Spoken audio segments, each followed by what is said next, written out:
Nagsimula nanginig ang tuhod matapos bigwasan ni Atty. Rowena Guanzon nang toldo kanito ang paghahanap sa mastermind ng korupsyon para ilihis sina PBBM. Atty. Rowena Guanzon nanindigang hindi na mabubudol pa ni Rimula ang taong bayan dahil mulat ng mga ito sa katotohanan. Pero bago ang lahat, kung hindi pa kayo nakapag-subscribe sa channel na ito, please do subscribe para mas maging updated pa kayo sa mga susunod kong mga videos. Huwag mo kaming gawing tanga! Inatake ni Atty. Rowena Guanzon si DILG Secretary Jun Vic Remulla matapos ihayag nito sa publiko na si Zaldico lang ang nag-iisang mastermind sa flood control anomalies. Ayon kay Guanzon, hindi na tanga ang taong bayan para ilhis ang sisi at hindi mapanagot ang mga totoong may access at kontrol sa pera ng bayan. Dahil malinaw na umano sa publiko na pilit binabaluktot ng mga ito ang revelasyon at resibo ni Zaldico para ipalabas na malinis ang totoong utak ng nakawan. Response of the law enforcement agencies regarding the warrants of arrest issued by the Sigdigan Bayan over 16 individuals.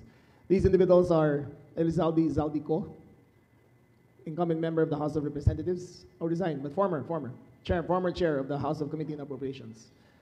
Gerald A. Pacanan, Regional Director, DPWH, Mimaropa, Region 4B. Jean Ryan A. Altea, Regional Assistant Director. Ruben Santos Jr., Assistant Regional Director. Dominic G. Serrano, Chief Construction Division, Bids and Awards Committee, Chairperson. Felizardo S. Casuno, Project Engineer 3. Timohen Sakar, Materials Engineer. Montrexis T. Tamayo, OIC, Chief Planning and Design Division. Juliet C. Calvo, Chief Maintenance Division. Dennis P. Abagon, OIC, Chief Quality Assurance and Hydrology Division, Regular Member, Bids and Awards Committee. Number 11, Lerma D. Caico, Accountant 4. Number 12, Grace D. Lopez, Regular Member, Bids and Awards Committee. Number 13, Frederick Carl Camero, Vice Chairman, Bids and Awards Committee. Number 14, Aderma Angeli Alcazar, President and Chairman, Board of Directors, Sunwest. Number 15, Cesar X. Bedeventura, Member, Board of Directors and Treasurer, Sunwest. Number 16, Consuelo D. Eldon, Member, Board of Directors, Sunwest. Now, next in the slide is the members that have been arrested. Under the map.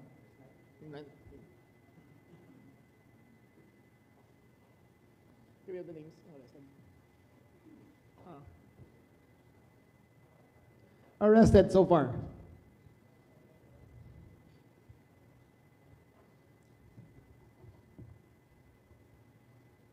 We have Gerald A. Pacanan. We have Jean Ryan Altea E. Alorin. We have Ruben Santos or De Los Santos. We have Dominic Serrano. We have Felizardo Casuno. We have Juliet Calvo. These 6 were arrested by the members and operatives of the CIDG. The last person to be arrested was NBI Director. Sino yung na-arrest natin under you? Abagon. Engineer Abagon. So, in your screens are the ones arrested so far. Next screen, please. These are the persons at large believed to be abroad. Number 1, Zaldico. We do not know his exact whereabouts. Number 2, Aderma Angeli D. Alcazar. She is believed to be in New Zealand. Number 3, Cesar X. Bedeventura, believed to be in New York. Number 4, Montrexis Tamayo, believed to be in Jordan. Ladies and gentlemen, save for Zaldico, the other members who are believed to be abroad have made contact with our law enforcement agencies and are expected to show up at the embassy and begin immediate repatriation towards the Philippines. They have done so voluntarily, informing them of their whereabouts, and we informed them of their right to proceed immediately to the embassy as soon as possible. Ladies and gentlemen, these are the accused personalities. We have to make it clear that no matter where you are in the world, we will find you. If you are at large, we will find you. If you are hiding in the Philippines, we will find you. We have one, maybe NBI director can explain about the circumstance beyond the rest of the personality. Engineer Dennis Abagon was arrested in Quezon City after a failed service in his known address in Cavite. He was arrested on a Sunday early morning at Sikatuna Village. Arrested with him were the stay-in helpers or a couple assisting him. Yung owner ng property. We are into investigating. Reports were made that the house where he was arrested is allegedly owned by one vice mayor of Bansud, Oriental Mindoro. We are still verifying the authenticity of this information. Ladies and gentlemen, basta po kayo ay akusahan ng ombudsman at binigay na ang information sa Sandigan Bayan at labas ng warrant of arrest, kayo po ay kailangan masaklaw na sa ilalim ng jurisdiksyon ng batas. Binabalaan po namin na lahat ng gustong tumulong, lahat ng gustong tumulong itago ang mga ito ay may kaparusahan na katumbas hanggang sa kanilang ginagawa. Our best advice to all who have outstanding warrants of arrest against them, surrender as soon as possible. Surrender to the nearest authorities. Surrender to the nearest police station. If we go on a manhunt after you, we cannot guarantee the results. For the sake of your families, for the sake of the country, surrender immediately. Thank you very much. Are there any questions? Leah, sorry. Yes, sir. You have 5 questions because we have to proceed somewhere else. Leah? Morning, sir. Leia Ilagan po, UNTV. Sir, itong mga akusado na ito ay saang flood control lang sila nadawit at tama po ba na dire-diretso yung investigation and meron pa tayong mga inaasahan na sa mga susunod na araw? SILG, with your permission. Unang-una po, narinig naman po natin ang Pangulo natin kaninang umaga.